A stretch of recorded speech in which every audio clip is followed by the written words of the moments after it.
My name is Tristan Davis, and I'm an amateur writer.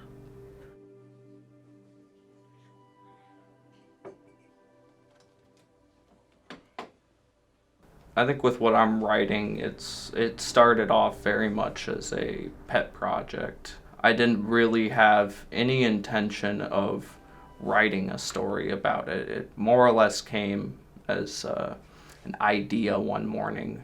Just I watched a bit of TV, went outside, had a cigarette, enjoying a cup of coffee, and I started thinking to myself, oh, I really liked this about something I saw, or I remember reading this, and that's really quite interesting. And then you start having these little ideas that like bloom along, and you end up taking these ideas, and eventually you sit there and you're like, I've got all this. I've written quite a bit of it down. I really ought to do something with it. It's almost a shame if you have an idea that you want to go for, do anything with it. Tristan's always been like very talkative, very imaginative. He's always had like little notebooks and stuff that he's like done like stick drawings of like his story monologues and just all this stuff. It really took a while. I had been working on this for about a couple of months or so before I decided that it was going to be a story. I thought it would be a little game to play for myself when I was bored, almost like Risk. I have a big love of tabletop games, and I thought, well, wouldn't it be fun to make my own story, to make my own players, to make my own situation. In the middle of gathering all this information, gathering these characters, I quickly realized, I don't have enough paper to do what I want to do. I can't cram it in. So it quickly went from being this game to I'm gonna write a novel to I can't cram all this information in a novel. It's gonna have to be a series. And even then, you don't know what it's gonna turn into until you're done with it. So this is probably map 5.2. A lot of this stems from my need to visualize things. If I can't picture it, or if I haven't seen it, it's hard for me to talk about. So when I started writing and I knew that it was going to have different nations and different peoples, I quickly realized, okay, I need to be able to see where are they, what's the geography, what are their neighbors like, or how close are they, how many are there. So this belongs to one place, and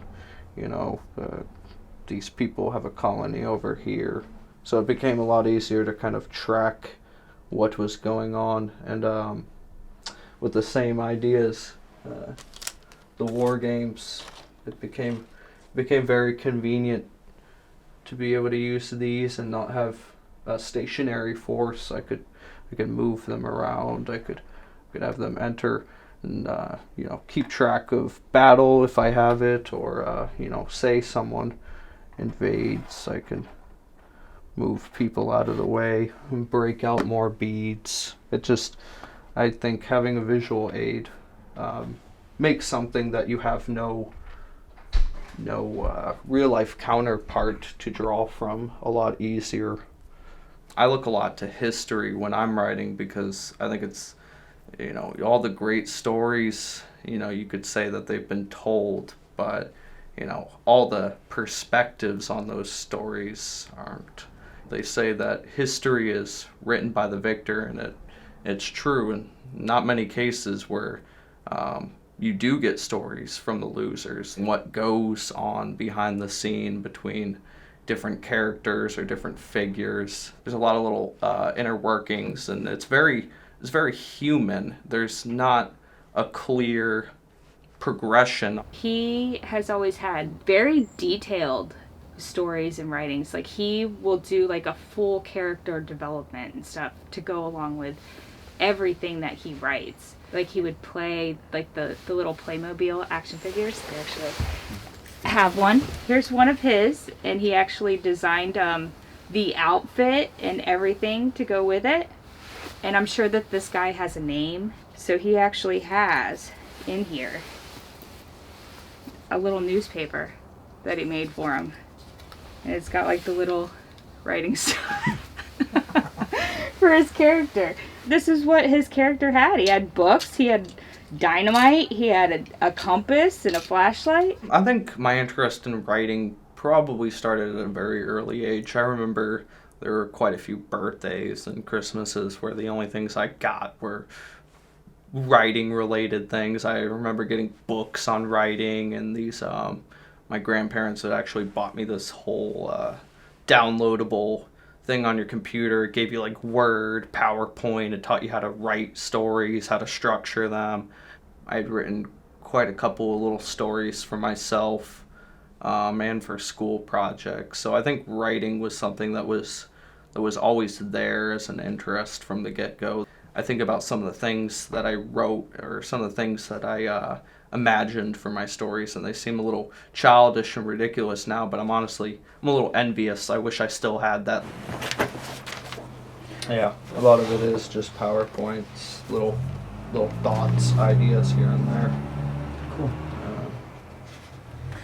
I try to keep most of the ideas on this, because sometimes I brought the computer out here a couple of times, and that just turned into a nightmare. Once I start putting things in the computer, then it feels solid. So I like to, despite all of this, probably a good 60, maybe half of these pages are trash to me now. But it helps. I like having old pen and paper. I feel like whatever you write down can be thrown away if you don't like it. And like once you solidify it to something like a laptop, even though it is easier to edit information on there, I feel like it's almost like putting it in stone. I've always written for myself. I've never actually published anything that I've worked on. I think that's the one trouble of being a creator, being an artist, is that you're more critical of yourself and you're a little bit more judgmental of what your work is valued at. And I think a lot of people kind of fall into the same trap I do a lot, where you finish something, you read it, and you don't like it now, or you like it and you just don't want that criticism. So you end up either tossing it in your, file folder, or you end up, burning it, getting rid of it, forgetting about it years on. Writing is not fun. I think we make it that way though. I think that comes from that insecurity and that that thought oh, am I actually telling a story? Am I rambling on about events?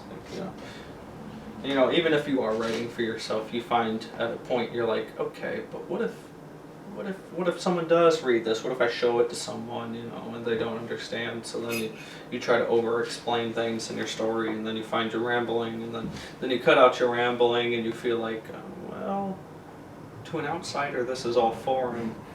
I still need to explain it. So it's always a battle between trying to explain yourself as well as write yourself. His teachers would be really surprised when I would tell them that he's written books and stuff that he has, and they would be like, really? He seriously is writing that much? And I was like, yeah, Tristan, you should bring this in and show your teacher. She would be so impressed with you and stuff. And he just would never do it. There's no system, I think, that fits for everyone. You get some writers who write 15 pages a day, and you get some writers who write 15 pages in a year. And I don't think it matters what your pace is or what your goal at the end of the story is. I think as long as you keep writing for yourself, that's all that really matters. There's plenty of time to go back and redo things and make them prettier. But as far as telling the story, really kind of have to chase the dragon almost. You gotta keep following that until you sit there and you're like, okay, that's it, I'm done.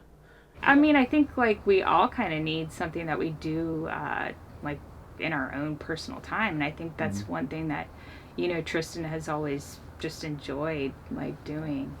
And I think when he feels comfortable with sharing what whatever he's doing or whatever he's writing or creating, like that's when he'll show it to people. First, work on what you've got, and then go back and make your edits. Because the worst thing is writing something, going back and reviewing it, and saying, "I don't like this," because then you've done nothing but waste your own time. Then take a little break.